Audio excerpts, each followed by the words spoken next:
Shalom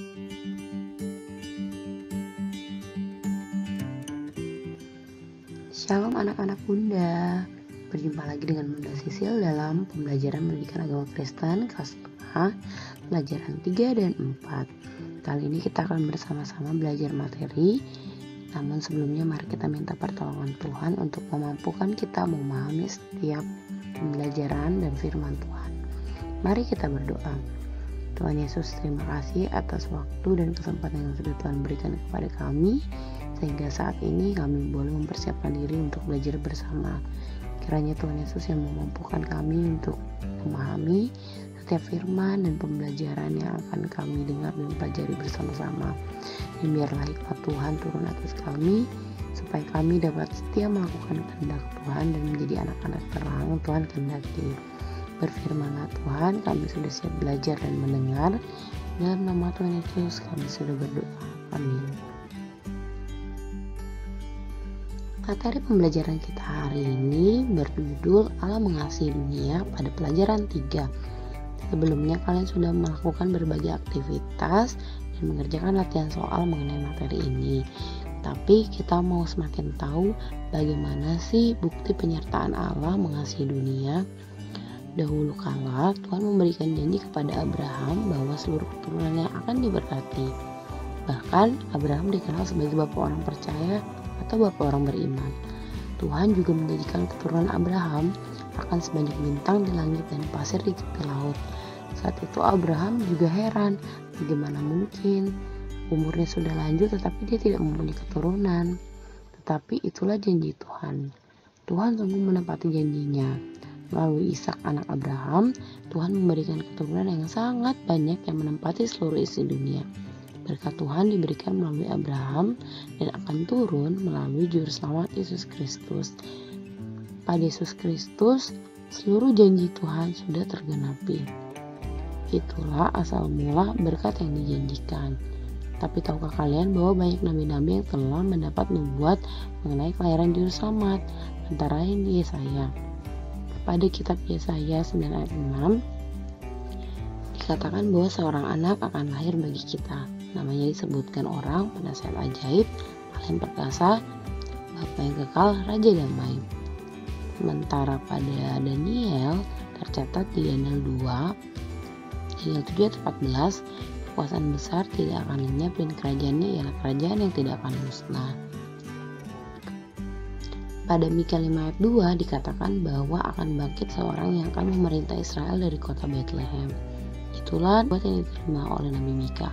Sementara pada Zakaria 9 ayat 9 tercatat sang raja besar akan membawa keselamatan. Itulah nubuat yang diterima oleh Nabi Zakaria. Masih ada beberapa nabi juga menyampaikan hal serupa dengan nabi besar sebelumnya mengenai kedatangan Juru Selamat bagi umat manusia. Pada kitab Lukas menjelaskan kelahiran Yesus dari Ibu Maria dan Bapak Yusuf serta kabar yang disampaikan oleh malaikat Gabriel. Tetapi pertanyaan bagi kita, mengapa Yesus melahir bagi kita jika dihubungkan dengan kasih Allah pada dunia ini? Yesus yang lahir ke dunia menyebarkan firman dan kebenaran serta kabar sukacita. Nah, tahukah kalian, karena begitu besar kasih Allah akan dunia ini, sehingga Ia telah mengorbankan anak yang tunggal, supaya setiap orang yang percaya tidak binasa, melainkan beroleh hidup yang kekal. Wujud pengorbanan dan penyelamatan kepada manusia diwujudkan oleh pengorbanan Tuhan Yesus di kayu salib untuk menebus dosa-dosa manusia. Ternyata Allah sangat mengasihi kita sehingga Ia mengutus anaknya yang tunggal. Tuhan Yesus sendiri mau mengorbankan dirinya bagi penebusan dosa-dosa manusia. Things we need to know. Tuhan sangat mengasihi kita, nyatanya melalui pengorbanan Yesus Kristus yang rela mengorbankan dirinya demi kita, manusia yang berdosa. Janji Tuhan kepada Abraham tergenapi melalui pemeliharaan Tuhan kepada manusia hingga sekarang. Itulah wujud kasih Allah kepada manusia hingga saat ini. Dari zaman Abraham sampai sekarang kita rasakan pemeliharaan Tuhan kepada kita. Kita masuk pada pelajaran 4, arti bertobat. Silakan baca firman Tuhan di kitab Lukas 15 ayat 11-32. Pasti sudah tidak asing dengan kisah ini, yaitu anak sulung, anak bungsu atau yang sering diceritakan di sekolah minggu, anak yang hilang. Nah, bagaimana ceritanya? Kita saksikan sama-sama. Suatu hari ada seorang anak. Anak ini merupakan anak bungsu yang meminta harta yang menjadi haknya kepada ayahnya. Ayahnya memberikan warisan itu kepada anaknya, tapi anak bungsu itu pergi ke negeri yang sangat jauh. Kemudian anak bungsu itu memboroskan uangnya dengan hidup berfoya-foya. Tetapi lambat laun uang anak bungsu itu habis. Kemudian ia merasakan bahwa ia tidak punya apa-apa dan mulai melarat. Dan negeri itu mengalami bencana kelaparan. Bayangkan, tidak punya uang, tidak ada makanan, pasti tersiksa sekali. Kemudian lalu anak bungsu menjadi sadar dan ingat betapa enak menjadi pegawai ayahnya yang berlimpah-limpah. Kemudian ia teringat akan bapaknya dan pulang kepada bapaknya. Ia berharap ia dapat bekerja walaupun menjadi pembantu, tetapi ayahnya yang melihat berlari mendapatkan anak bungsu itu. Ia menyambut dengan sukacita, bahkan memberikan pakaian, cincin, dan sepatu terbaik. Anak bungsu yang telah kembali pulang menjadi sukacita bagi ayahnya, dan semuanya bersukaria. Itu adalah ilustrasi singkat mengenai kita. Bapa dalam kisah tersebut diibaratkan Tuhan, sedangkan anak bungsu dalam kisah tersebut adalah manusia. Manusia seringkali melakukan hal yang dikehendakinya tanpa tahu hal itu benar atau salah.